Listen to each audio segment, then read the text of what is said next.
Hello and welcome to the African Tech Roundup, episode 94. This is where we round up the week's most important tech, digital and innovation news from across the African continent. My name is Andile Masubu. I'm so glad you could join me. Later on in the show, I'll be chatting with Lionel Schmileski, who is the CEO of Cambridge Broadband Networks, aka CBNL. Now, they're a privately held multi-point microwave tech firm based in the UK. They have an impressive customer list that includes 7 of the world's top 10 mobile operators, and that includes African biggies like Vodacom and MTN. Now, stick around to hear Lionel share insights on the state of play on the continent's wireless network scene, and he'll also explain why recent advances in multi-point microwave tech are potentially game-changing. But before we get to all that, we'll cover the week's headlines, which include broadband access in parts of Cameroon continuing to be off, Cape Town commissioning what's been dubbed as the continent's first large-scale waste-to-gas facility, and the Afrobytes conference in Paris set to be bigger and better than ever this year.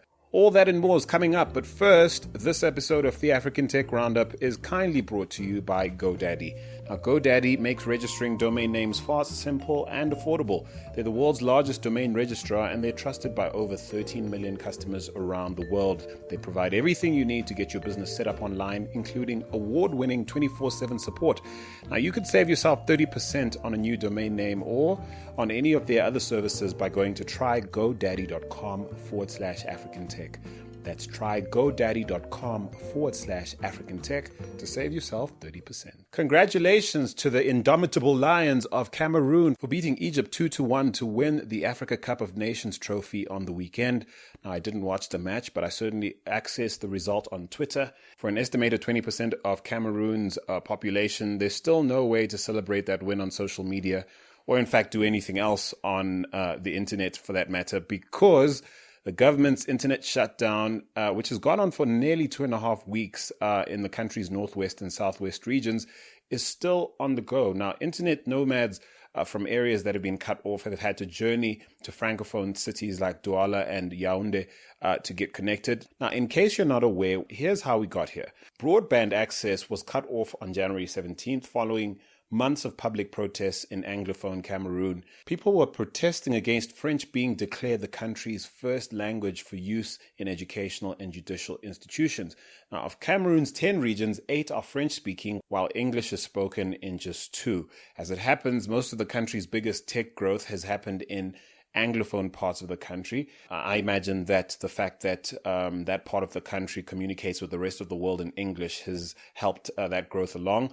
But this prolonged broadband shutdown is being seen by many as a vindictive act by the government to show Anglophone Cameroon who's boss. But it does seem that it's becoming a case of the government cutting off its nose to spite its face, because according to estimates put out by 2 advocacy groups, Cameroon lost $723,000 in the first 15 days of the shutdown. This has resulted in a profound loss of confidence in the government's much publicized commitment to support the country's fledgling tech scene.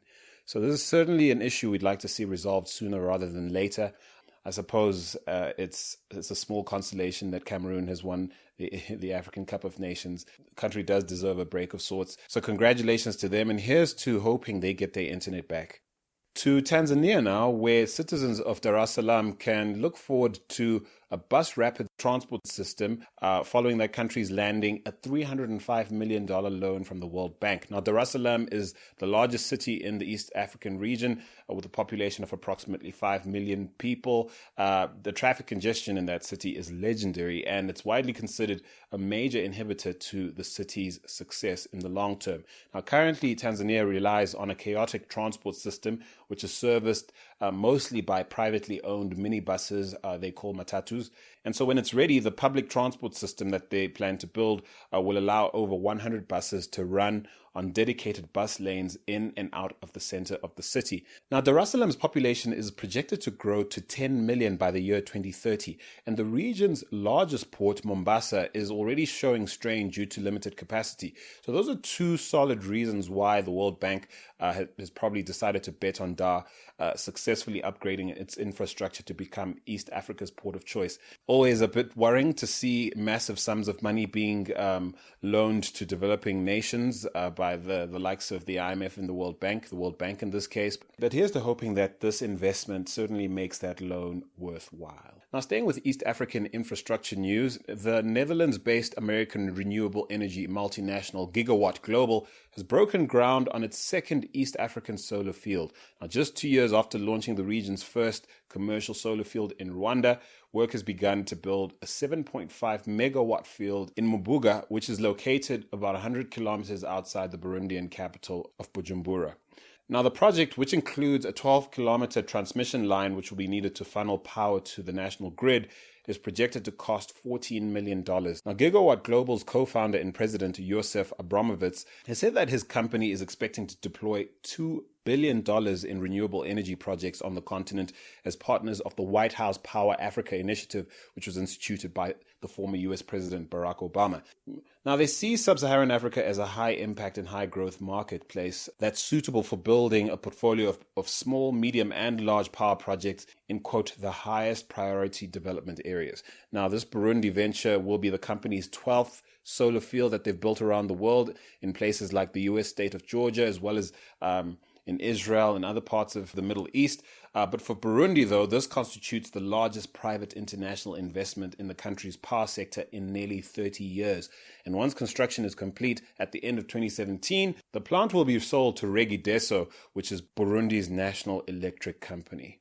Meanwhile, at the southernmost tip of Africa, the city of Cape Town, South Africa, has seen the commissioning of what's been dubbed the continent's first large-scale waste-to-gas facility.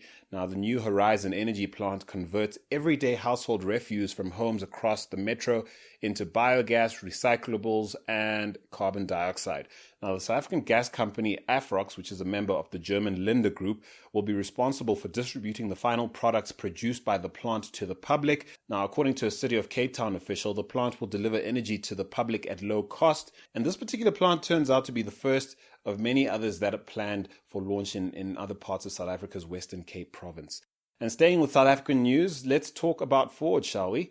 Now, we literally waited for the smoke to clear before talking about the folks at Ford South Africa to be specific. Now, where to begin? Perhaps 1, 2, maybe 3, 4, 5, 6, maybe 7, 8, 9, 10, 11, 12, 13, 14. No, 39, folks, 39. Let's start with the number 39. 39 2014 Ford Kuga vehicles that had to catch fire in South Africa before the company finally agreed to recall them mid-last month.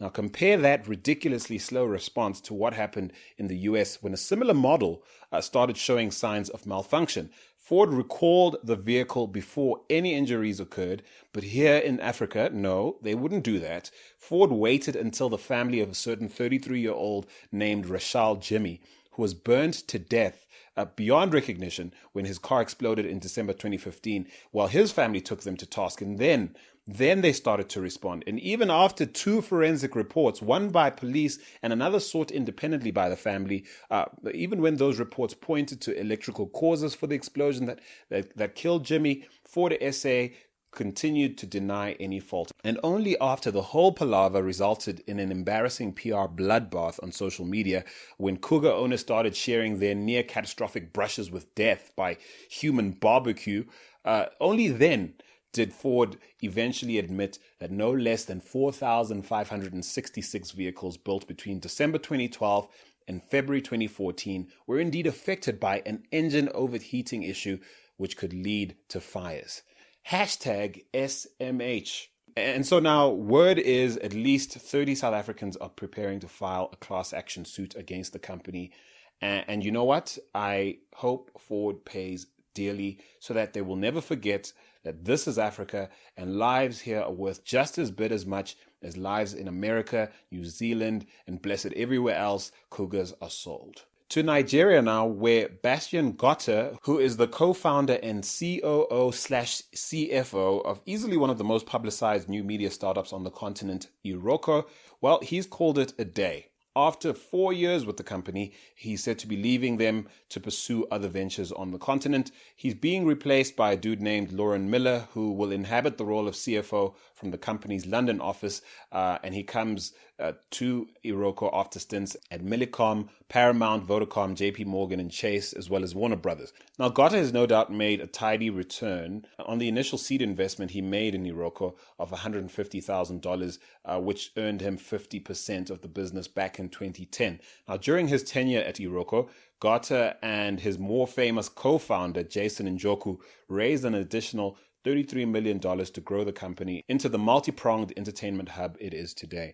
Now, it's said that his experience in helping Iroko build up a startup investment portfolio through Spark that includes the hotels booking platform Hotels NG, as well as the fintech startup Paystack, which recently closed a $1.3 million investment round. Well, that experience should come in handy as Gotta looks to find and build up, quote, the next wave of truly exciting African tech companies. Now, staying with news out of Nigeria, Diamond Bank has celebrated a rather important milestone. They've recorded 2 million subscribers on their mobile app and Diamond Yellow platforms, and this is only a year since they hit the 1 million user mark. Now, I guess this demonstrates that while it's certainly tough going for financial services incumbents who are trying to maintain their dominance, they are not to be underestimated. Now, Diamond Bank has attributed its steady growth in digital services to their knack for packaging convenient banking services that people actually want and need. Now, their Diamond Yellow offering, which of course they teamed up with MTN to deliver, is particularly nifty. It targets Nigeria's unbanked and underbanked segment and allows Diamond customers who roll with MTN to conduct banking transactions from their phones without data or Wi-Fi. So, to me, this is the kind of simple yet handy innovation I reckon will be hard to beat by newcomers if big legacy players continue to team up to go to market the way Diamond and MTN have. In this particular case, it'll be interesting to see if Diamond hits 4 million users as quickly as it hits 2 or sooner. To Kenya now, where the Bitcoin startup BitPesa has closed a $2.5 million funding round led by the US-based Draper VC. Now, also in on the deal was Greycroft Partners and existing investors Digital Currency Group, Pantera Capital Management, Blockchain Capital, Zephyr Acon, Future Perfect VC, and Bank to the Future. Now, BitPesa's platform accepts Bitcoin payments and exchanges the cryptocurrency for local currencies, which it then pops into bank accounts or holds in mobile money wallets. And currently, users can transact in over 30 global currencies. Now, this latest round of investment easily makes BitPesa one of the continent's most popular Bitcoin investment tickets. What with the total amount of funding they've raised to date, totaling nearly $6 million since the company launched in 2013, they've certainly done well for themselves. So, BitPesa currently operates in Nigeria, Kenya, Tanzania, Uganda, the DRC, the UK, and Senegal, but they're reportedly planning to expand into other countries in West and Southern Africa while scaling in Europe at the same time. Now, speaking of Bitcoin, heads up, because some people on the virtual currency bandwagon are up to no good. Case in point, the folks behind the Triple M pyramid scheme. Now, after breaking hearts and crashing dreams following the scheme's collapse, it seems the scheme is making a massive comeback in Nigeria and South Africa. And guess what? They're riding on Bitcoin. It hasn't even been a year since the dodgy scheme collapsed in those countries, and now its operators have the nerve to announce on Facebook that they've introduced a new cyber currency that's linked to Bitcoin, and they're calling it the Mavro BTC, folks. So anybody approaches you about something called Mavro BTC, run for the hills. And so following its launch in early January, people seem to be scrambling to sign up. Is this greed or desperation? I'm not sure now. But please, Africa, let's not do this again. The sayings are true. Easy come, easy go. It happened before, not just years ago, months ago it happened before. And if it's too good to be true, it is. Steer clear of Triple M and Mavro BTC for goodness sake. And now for some international news items to round things off. Let's start with something I'm super excited about, and that's to announce that the biggest Africa-focused tech conference in France has officially opened early bird bookings. Now, the Afrobytes Conference is an annual international tech conference which connects business and technology leaders, founders, investors, and policy experts based in France and its neighboring countries with the fastest growing African tech startups and the best possible ideas and insights. So shout out to Afrobytes co-founders Haweya Mohammed and Amin Yusuf for birthing this concept. And this year, the conference is going to be bigger and better than ever. And how much bigger and how much better, you ask? Well, on the 8th and 9th of June 2017, Afrobytes will be taking over Station F. And what is Station F? Well, I thought you'd never ask. Station F is fixing to be the world's biggest startup campus. It's an initiative that's backed by entrepreneur and investor Xavier Niel, and the Afrobytes conference is set to be the first major conference to be hosted there following the campus's launch this April. So Paris is about to catch some proper African vibe. There's already a killer lineup of speakers confirmed for the event. Think Toro Orero, Ionolua Aboyeji, Chris Foyalan, Annie Mutamba, Claude Grunitsky, and I'm just naming some, folks. I'm also super excited to announce that this year, the African Tech Roundup is officially partnering with Afrobytes to glean insights from the conference, and we can't wait to see you all there. So here's what you need to do. Head to afrobytes.com, that's Afro, BYTES.com, and you'll find all you need to know there, and most importantly, you'll be able to take advantage of those early bird booking rates. Right. And so what else is happening? Let's see. Let's talk Snapchat, shall we? Or at least Snap Inc., because that's the parent company that owns them. If the hype is to be believed, their looming IPO is likely to become the most expensive tech IPO in US history. Now, the Wall Street Journal has called Snapchat the new reality TV, and they and many others around the world are diligently unpacking the company's cool factor, trying to explain how Snap Inc.'s fortunes aren't tied to a single much-loved app that Facebook so brutally photocopied via Instagram. So look, on one hand, I was one of those haters who thought Facebook was overpriced when they went public. At the time, I just couldn't see how Mark Zuckerberg was going to lead, Facebook to the kind of success that would deliver shareholders any serious value. But boy, was I wrong. But what's also true is that what I call the Facebook factor is going to create an insane amount of FOMO in the hearts of investors who missed the Facebook ship, and they'll probably be looking to Snap Inc. to deliver the kind of results they might have missed out on it when Facebook went public. And I cite Facebook and not say Google simply because Snap Inc., like Facebook, is going public largely on the strength of their sheer pulling power in the social media landscape. And so let's see how this goes down. Are you keen to get your paws on some Snap Inc. stock? Well, if so, send us an email and let us know via hello@africantechroundup.com. And now on to some international hacking news. A group affiliated with Anonymous has broken into the servers of Freedom Hosting 2, which is a popular underground web host that's thought to contain something like 1/5 of the dark web. Now, these hackers broke in and shut the place down, my people. And they were not only content with replacing the thousands of websites that they compromised with a message saying, "Hello, Freedom Hosting 2, you've been hacked."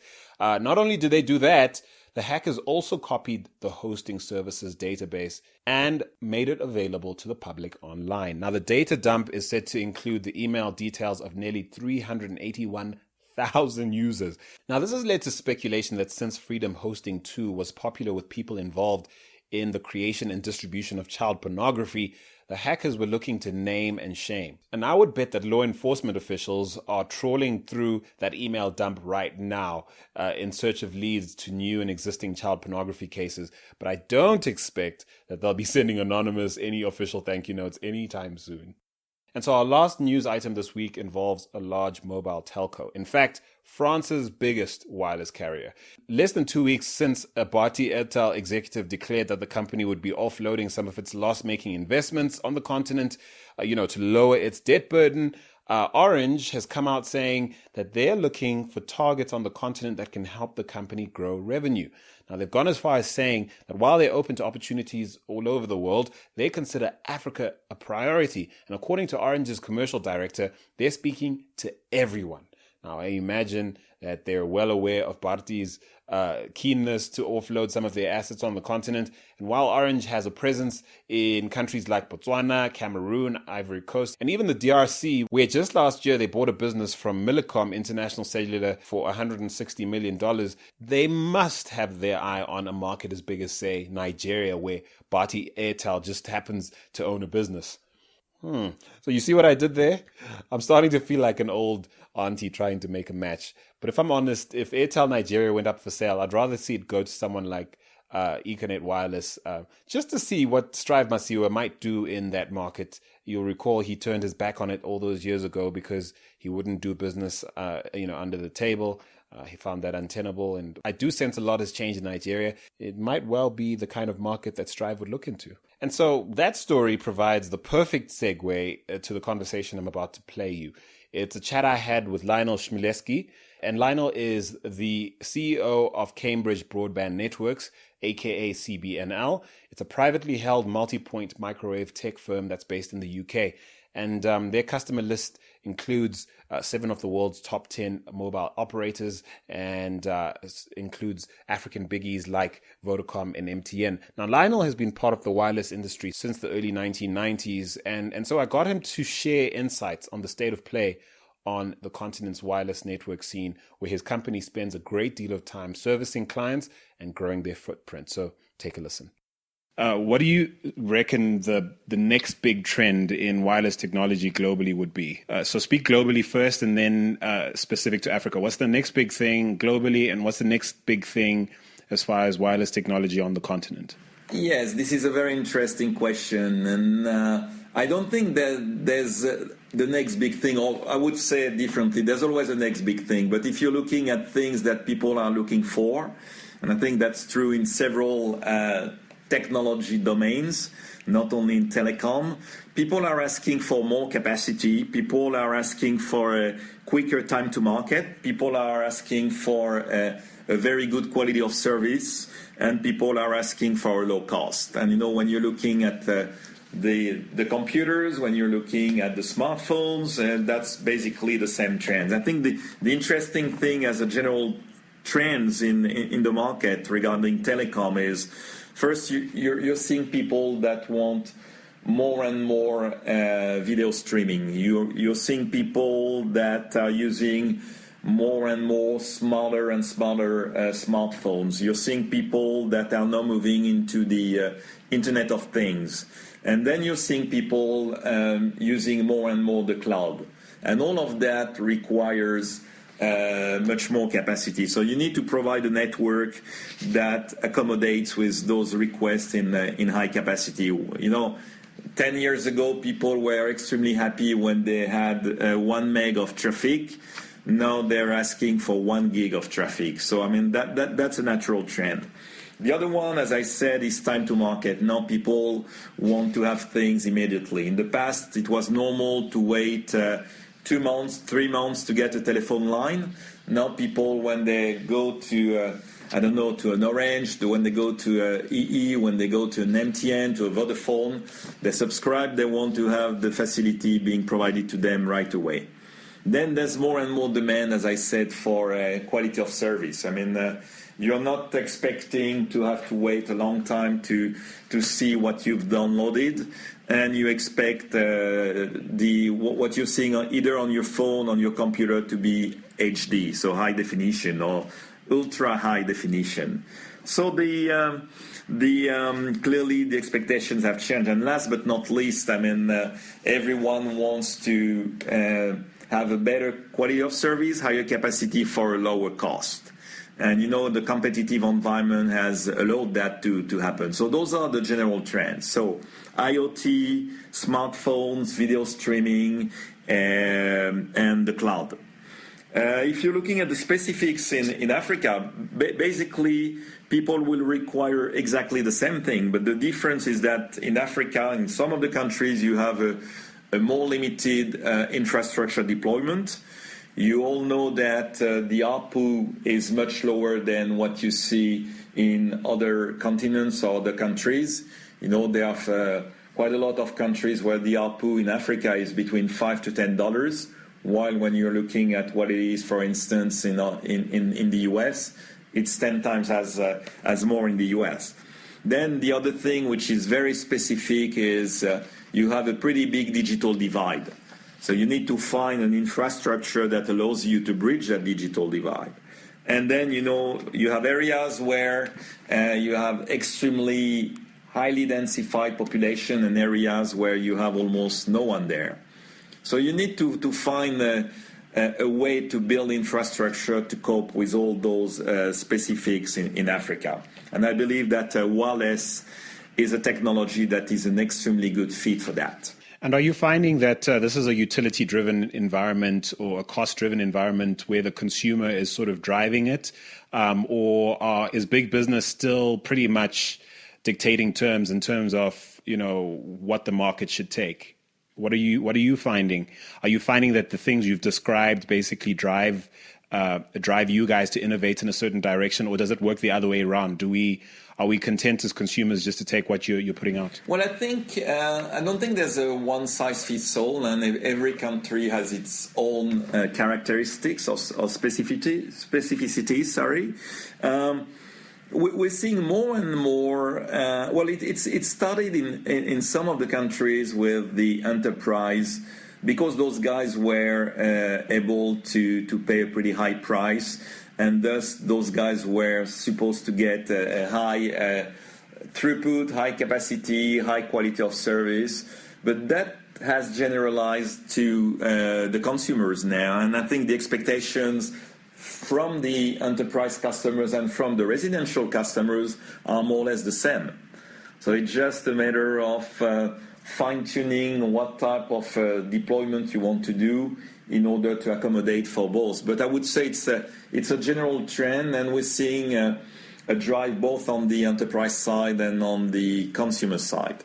Right. So talk us through some of the newer emerging operator business cases on the continent for how network functions visualization, NFV, is creating new multi-purpose networks and supporting, you know, more unified communication strategies. Talk us through some of the use cases for a seamless delivery of communication. Yeah. So first, let me explain how we are doing those NFV. So I don't know how much you know about point to multi-point, but what we're doing here is that we're mutualizing the infrastructure at the hub site, and then we are basically sharing through our software. We're sharing the capacity between several remote sites. So basically, you don't need to have at the hub site a one-for-one. You only have one piece of equipment, and then you're smartly sharing the capacity with tens or hundreds of remote sites. So I think that's a very cost-effective and smart way to share capacity, allowing still each of the remote terminals to have access to the full capacity. So that's how we are doing it. What is the more sort of traditional approach? What is the typical infrastructure, opposite what you've just told me? Yeah, so normally the typical infrastructure is to put one piece of equipment at the hub site for every remote terminal that you have. So this is what people call point-to-point.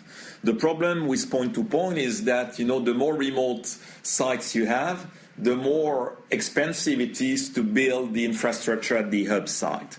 So that's why we, as CBNL, invented about 16 years ago a concept that would allow the remote site terminals to share the common infrastructure with a view, and that has always been our driving factor, with a view to reduce total cost of ownership for the enterprises and for the consumers.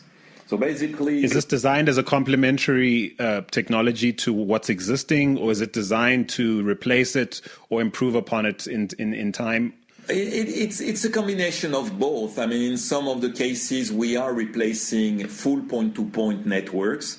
In some of the cases, we are complementing point-to-point networks. Depends of what the operators or what the businesses want to achieve. I think point-to-point, there's still some interesting advantages if you want to have extremely long range or extremely high throughput, but that has a price, that has a cost.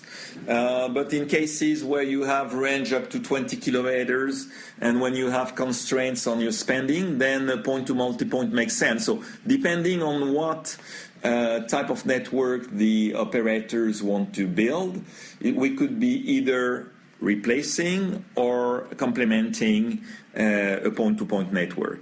And what is? But I do imagine for like a small country, like for smaller countries on the continent, I think of countries like Guinea, perhaps countries like Swaziland or Lesotho, for example. Also considering, countries like Rwanda, they've got like very mountainous and lots of vegetation and that kind of thing. I'd imagine situations like that would be excellent use cases for the kind of technology. Yeah, sure. So what is a good use case for that technology is clearly when you don't want to or you cannot deploy fiber networks. You know, the beauty of fiber is that it is unlimited capacity. So once the fiber is deployed, then you have extremely good access to high capacity. But the problem with fiber is also its cost. It costs lots of money to deploy because you need to dig trenches. Then you need to build the fiber network. And sometimes, in regions or landscape that you've mentioned, it's not something you can do. When you have mountains and everything, not easy to build a fiber network. So once again, you have to take into account the topology of your country and then find the best solution. But the nice thing with wireless networks, and particularly point-to-multipoint wireless networks, is that you can deploy very quickly, because it takes a couple hours to build a few sites on point-to-multipoint technology. The beauty of point-to-multipoint, as I explained, is you go only once to the hub, and then whenever you add remote terminals, you don't need to go back to the hub to deploy further equipment. So, I mean, while on point-to-point, whenever you deploy a remote terminal, you need to deploy one piece of equipment at the hub. So, beauty of point-to-multipoint is also time to market and how quick it is to deploy a network. But I do imagine that on the flip side, there are also limitations in as far as, capacity and that kind of thing.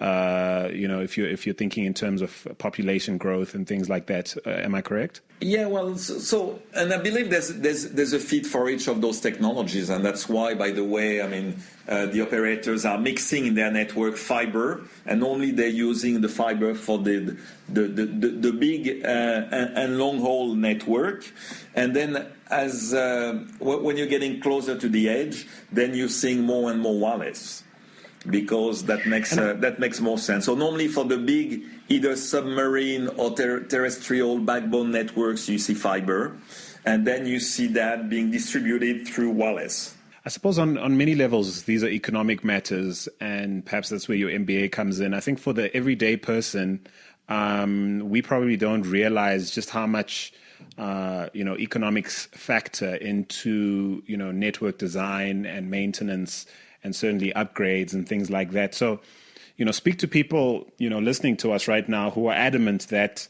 the public is being overcharged for mobile data or broadband. What makes delivering mobile data, a challenge to deliver in Africa, and perhaps more of a challenge than, say, delivering broadband via fiber networks elsewhere in the world? What might we not be fully understanding as a public with regards to how these services are delivered? So there are several things. When operators are charging customers, either consumers, residential or enterprises, there are few things to take into account. First thing is how much does it cost them to deploy their network? So not only the cost of the infrastructure, but the cost of the maintenance of the network, the cost of the spectrum when they have to buy spectrum, the cost of the maintenance. All those costs could be pretty heavy. So that's the first element. So how much does it cost them to build a network and to run a network? Second thing is, okay, what is the competitive environment? Is it one competitor? Is it 10 competitors? That has an impact as well. And third thing is, what are the customers, either enterprises or residential, are willing to pay? So they have to take that into account whenever they charge or they price their services.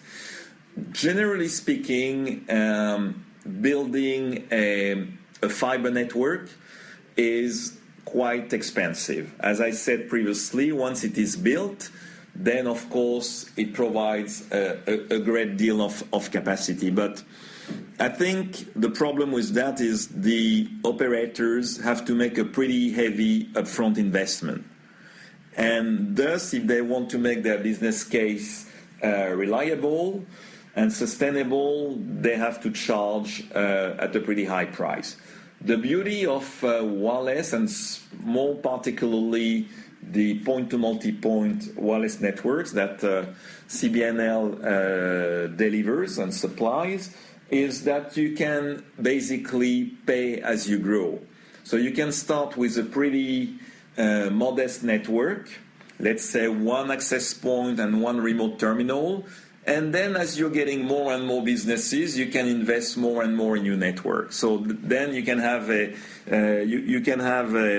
very interesting pricing model to your customers. Then, as I said, in terms of investment itself, because of the point-to-multipoint and virtual networks that we're providing, the total cost of ownership, both OPEX and CAPEX, is between 30 to 50% less expensive with our technology than other point-to-point or fiber technologies. So yes, I would consider that as being an opportunity more than a challenge, and this is why we're seeing more and more customers. This is why we're getting more and more new customers in Africa and generally speaking all around the world. And so, what do you make of all the recent announcements that we've heard? You're quite in touch with what's happening here on the continent, particularly in South Africa. There've been announcements by the likes of Vodacom, MTN, as well as smaller companies like Dark Fiber Africa, all declaring how they'll be investing aggressively in IoT infrastructure over the next couple of years. Would your technologies be at play in these sort of endeavors? Yes, we clearly are, and we have been for quite a while. At the end of the day, as I said, all those new technologies or new, I would say, ways of communicating will create a bottleneck at a certain level of the network. So, for instance, if you take IoT is normally a pretty low speed, pretty low capacity, moving from one place to another place, but there are thousands or millions or billions of those devices. And when you're looking at IoT, there's probably going to be about 50 billion connected devices in the next 5 to 7 years. So lots of devices, pretty low throughput, but those devices at some point need to go to the core of the network.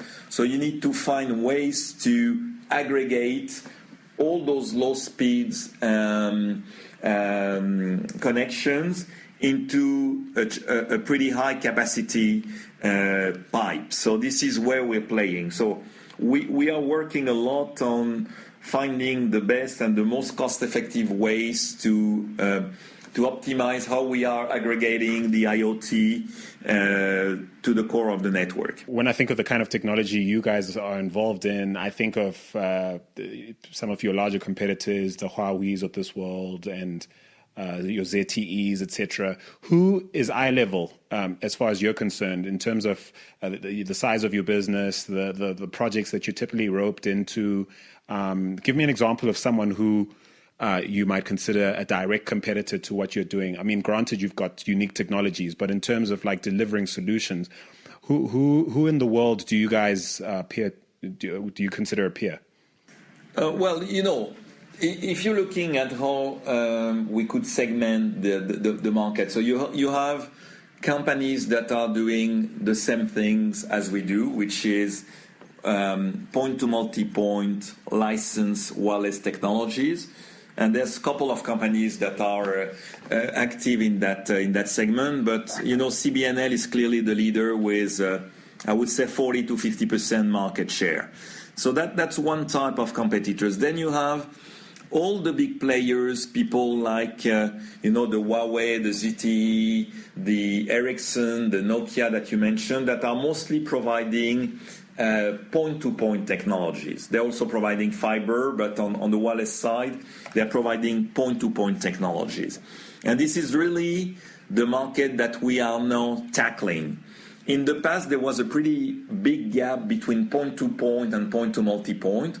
Point-to-point being higher capacity, much longer range, but that gap is now becoming narrower and narrower. So there's almost no major differences in terms of capacity between point-to-point and point-to-multipoint. So my point to speak so is that now we are targeting at replacing more and more of those point-to-point networks being sold by the big guys, as I call them. Many, many thanks to Lionel Chmielewski for making the time to be on the show. To listen to the conversation I had with Lionel in its entirety, head over to africantechroundup.com and click on the Quick Tech Chats playlist in the main menu. And of course, once again, many thanks to GoDaddy for sponsoring this episode of African Tech Conversations. Remember, you too can buy your own domain name, build your site, or use any of GoDaddy's business tools and save 30% at trygodaddy.com/African Tech. And that's the week's show, folks. Do join me again next week on africantechroundup.com. But for now, I'm Andile Masuku. Until next time, do take care, Africa.